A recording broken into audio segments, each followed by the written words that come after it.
Dan Wahabi ini ya propagandanya mengikuti manhaj salaf. Padahal ulama salaf itu manhajnya tidak satu. Metode pemikirannya tidak satu, banyak ulama-ulama, dan mazhab 4 ini dari salaf semua. Nah, Wahabi ini, salafnya Wahabi ini tidak diambil semua, tetapi dilokalisir kepada pemikiran Imam Ahmad bin Hambal. Selain pemikiran Imam Ahmad, walaupun lebih dulu daripada Imam Ahmad, oleh Wahabi tidak dianggap sebagai pemikiran salaf. Ini curangnya dia. Matamu picak.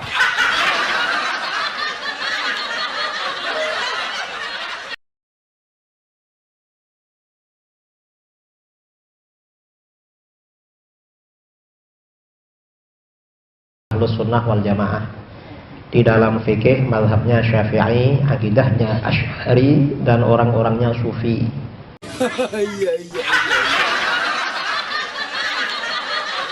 Assalamualaikum warahmatullahi wabarakatuh. Selamat datang di channel yang inspiratif dan informatif, menyajikan data dan fakta dengan menyandarkan Al-Quran dan Sunnah sebagai tolak ukur kebenaran secara kritis, adil, dan mencerahkan dalam gelar syariah.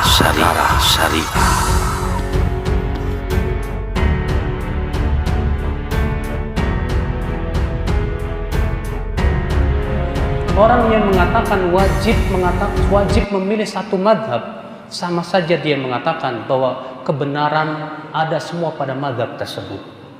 Baik, yang kita ikuti kebenaran bukan jayid, yang kita ikuti kebenaran yang sesuai dengan dalil Al-Quran dan hadis Nabi SAW. Kalau kita wajib mengikuti satu madhab, percuma kita belajar usul fikih. Dalam ilmu usul fikih ada namanya tata cara tarjih. Tata cara tarjih itu sampai 50 cara lebih. Untuk apa mentarjih di saat terjadi perselisihan para ulama, mana yang paling kuat dalil-dalil mereka? Makanya ya akhi, kita sedih di zaman sekarang ketika muncul orang-orang yang sangat fanatik dengan madhab, seakan-akan harus ikut madhab dia, seakan-akan kebenaran itu hanya pada madhabnya saja, padahal kebenaran itu yang berasal dari Al-Quran dan qala Allah wa qala Rasul wa qala Sahabah. Kata Imam Adz-Dzahabi, ilmu itu adalah firman Allah, sabda Rasulullah, dan pemahaman para sahabat Rasulullah. Walaysa bitamwih, bukan yang dibuat-buat.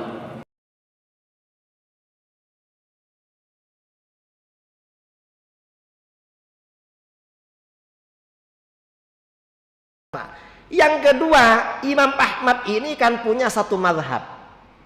Pemikiran Imam Ahmad bin Hambal ini gak diambil semua sama Wahabi, tapi masih disempitkan lagi, dilokalisir ya pada pemikiran-pemikiran Imam Ahmad yang diterima oleh Syekh Ibnu Taimiyah. Ibnu Taimiyah ini hidup pada akhir abad ke-7 dan awal abad ke-8. Nah, dan menurut Wahabi, pemikiran Ibnu Taimiyah yang berbeda dengan Imam Ahmad bin Hambal, maka pendapat Imam Ahmad bin Hambal gak diambil.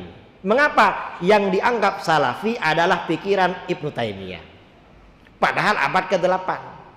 Lalu dipersempit lagi, tidak semua pikiran Ibnu Taimiyah itu diambil oleh Wahabi. Dipersempit pada pikiran pendiri Wahabi, Syekh Muhammad bin Abdul Wahab An-Najdi. Karena itu, kalau ada pendapat Ibnu Taimiyah berbeda dengan Syekh Muhammad bin Abdul Wahab An-Najdi, pendapat Ibnu Taimiyah gak diambil. Mengapa? Itu bukan salaf. Yang salaf adalah Muhammad bin Abdul Wahab. Matamu picak.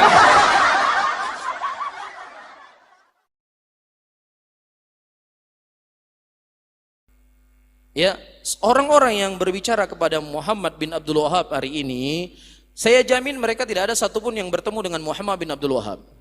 Tidak ada satupun yang mendengar ceramahnya, karena mungkin pada waktu itu tidak ada rekaman, tidak ada video. Ya, kita posisikan dia. Yang pertama, dia itu bukan nabi kita ya. Nabi kita Muhammad ibnu Abdullah ibnu Abdul Muttalib sallallahu alaihi wasallam. Ini harus kita fahami bersama-sama. Selain daripada Nabi kita, Nabi Muhammad sallallahu alaihi wasallam, ucapannya bisa diambil dan ucapannya bisa ditolak. Sebagaimana kata Imam Malik rahimahullah, al-qaul yuqbal wa yurad la sahibu hadal qubur. Ucapan seseorang itu bisa diambil dan bisa ditolak kecuali pemilik kubur ini. Kalau seandainya Imam Malik berbicara di zaman tabi'in, boleh kita mengambil ucapan siapapun kecuali ucapan Nabi sallallahu alaihi wasallam, apalagi ucapannya siapa? Muhammad bin Abdul Wahab. Dia bukan siapa-siapa kita, bukan nabi kita. Ya, cuman yang ingin kita bahas, boleh nggak dia kita celah atau boleh nggak kita memuji? Kan itu jadi masalah. Nah, inilah cara yang ilmiah, cara yang adil kita menilai laki-laki ini. Kita lihat dari kitabnya, apa yang keliru dari pembahasannya, apa yang keliru dari yang dia tulis, apa yang keliru dari dia fatwakan. Kemudian kita ambil, kita timbang dengan Al-Quran dan Sunnah. Kalau seandainya apa yang datang dari Al-Quran dan Sunnah menyelisih apa yang dia ucapkan, kita buang ucapannya ke tong sampah. Nggak perlu kita dengan ucapan dia, nggak perlu, karena dia bukan nabi kita. Ya, cuman harus dengan adil.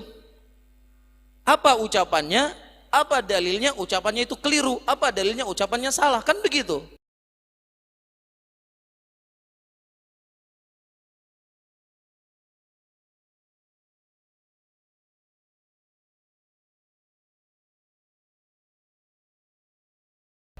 Sebagian salafi yang di Indonesia mempersempit lagi kepada Wahabi modern dari Yordania, Syekh Nasir Al-Albani. Pendapat pendiri Wahabi yang gak sama dengan Albani tidak dianggap salafi, Albani yang dianggap salafi. Makanya Wahabi ini semakin lama semakin gak karu-karuan cara ibadahnya. Mulut Anda kotor, mulut Anda kotor.